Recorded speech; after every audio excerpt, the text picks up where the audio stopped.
Right, the next ground situation is where you're sitting down and your opponent is up in front of you. This is a very important part of ground fighting because most people will make the wrong decisions in this situation, and there's a lot of options from this here. Okay, the first thing you don't want to do if there's a situation and this guy's getting on your case is immediately stand up from here because he's going to hammer you straight there. So you'll be nice and relaxed. Different situations here. I'm nice and relaxed, this guy becomes aggressive or starts stepping forward, I just roll straight back and I bring my legs up, hands up in front of the face, and I start controlling the situation from here. Okay? Next one is, we might be talking like this, I sense that it starts becoming a problem, I might just sit back and tuck my leg in and start talking this way, okay, with my one foot tucked in and the other one here. Okay? I preferably want to sit aiming to my right side, especially if, first of all, if I know the guy's right-handed or he's got his right leg back, okay, that I can immediately, if he takes a kick from there, okay, that I can kind of cover from here. Okay. The other thing is I want to be nice and relaxed and be able to lift my butt off here. Okay, lift my butt totally off from the ground. While we're busy talking and I'm talking with my hands again, okay, I want to lift the butt off the ground, and from there, my head, it's going to be easier if my head drops down. If my head drops down and I stand up, squaring off with this person. Okay, so once again, in this position here, I could roll straight back if the action starts, or same as what we did with the fence in the first DVD, with the hands up and you go through different levels. Same with this, I might just step back and start preparing this way here. Start talking with my hands. This foot, I don't want to stretch it out. I want it in as tight as possible, close as possible. This is going to give me the distance. Okay, and start talking this way. I can even tuck a little bit down and start talking. If I want to stand up, I have to elevate myself all the way off the ground. And as I do that, I don't want my head up because then this leg gets stuck. It becomes more difficult with the head up. Okay, so I keep this hand in front of my face. I drop the head, and as I drop the head, it's easier to scoop this leg through. Okay? Scoop the leg through, stand up, and I'm ready to square off with this person. Another option you got from this position right here, okay, is to be able to turn and lie back. Okay? Just lie back and then start pushing this leg here when the guy starts acting a little bit more aggressive. Okay, I can keep this space here, or just sit and talk and keep this foot right there close to his foot. So when he starts moving forward, I can immediately stop this person from there. Okay? I can attack from here, and again I can stand up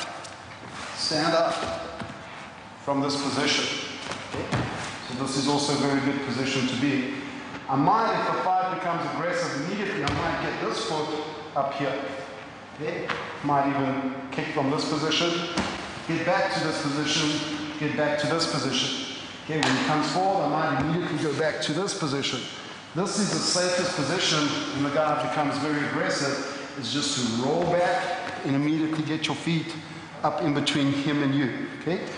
This is not a good idea to stay and the guy becomes aggressive and now you try, because he's got a lot of knee reach with his knees and strikes from that position. So all you do is you roll back and you put your feet there. Second kind of situation. Third kind of situation.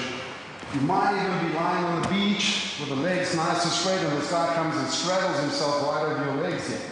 Standing this way, just looking right over you. This is a great situation, okay? If you can strike the groin, strike the groin. I can strike the groin this way, hook, and I kick. Okay, so I hook and I snap that knee. Okay, so once again, stand straightening over me here. I hook this foot here. And I take this and I slam into the knee, straight down. Okay, continue holding that there. Obviously with training you have to be really careful with this because this is quite a powerful kick and you can damage that knee pretty quickly. Okay, so in theory you're going to be hooking and slamming and hopefully he's going to be dropping down and then you can stand up. Okay? Another thing that you can do, few options here or scenarios that happen when you decide to go from here or here and you decide to roll back because this guy has come in towards you and is really towering over you, is to immediately try and get your feet on his hips. Okay? I don't want my knees open because the groin is exposed right there. I want to make sure the knees are closed. When he's really trying to push in towards you, I can use my knees to elevate my hips off the ground. Push, to elevate my hips off the ground. He's still trying to punch me. I can use this to my defense to put my knees and my shins in there. When he's walking up more and more and more, I can reach, grab his pants or his feet, and push. Once I push, I stand up immediately and I can start attacking or escaping from the situation. Okay, so once again, I'm in this position here. He immediately starts rushing towards me. My legs go up. He continues rushing. I elevate myself off the ground. The knees, I try and grab whatever I can. Grab and shove him down. Once he's down, I'm either going to jump on top of him or stand up, okay, and attack from there or escape. There might even be a situation, again, where I'm here and he starts towering over me and I start getting my foot, okay, protecting onto the hip, and he starts coming in, okay. The fight is wild, so anything can happen. My foot is on the hip. I've got access to the one leg or the pants, okay. I'm going to use my other leg to hook his leg here, okay, and I'm going to grab this leg and I'm going to shove again. Okay, so the general concept is if you can trap his legs and you can apply pressure, there's a good chance that he's going to go down. So I can use my hands to trap, I can use my feet to trap. Okay? The other thing is, once I'm in this position here, he might decide that he doesn't want to stand in front of me and talk, he starts walking to the side. Okay, I want to make sure I follow this person. I do not ever want to sit here and he starts walking to the side while we're busy chatting, and the next thing he takes a liberty shot from the back. Boom. Okay, that's your own fault. Okay, so you can either start walking with a person, following him through.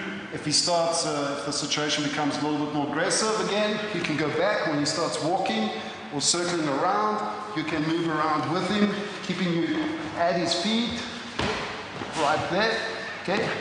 I might be in this situation here, and when he's walking around, I could still keep him away here. If he goes too quickly to the one side, let's say past the straight, if he runs past, then I can't get there enough or quick enough. Okay, I can do it, flop over to the other side. As he goes, I just flick over to the other side, okay, to control, to see where he is. Obviously, I've got access to the groin, push him away, and I always stay nice and tight here. Again, if there's too much pressure, I go straight back into this position here. I might push, and I might sit up. Okay, back to this position or this position. Okay, but again, in this scenario, there's those different levels. You can't be fighting with this guy and say, oh, okay, let's talk about boom. That's what's going to happen. Okay, so you need to make sure once he steps over that line, you have to engage with him.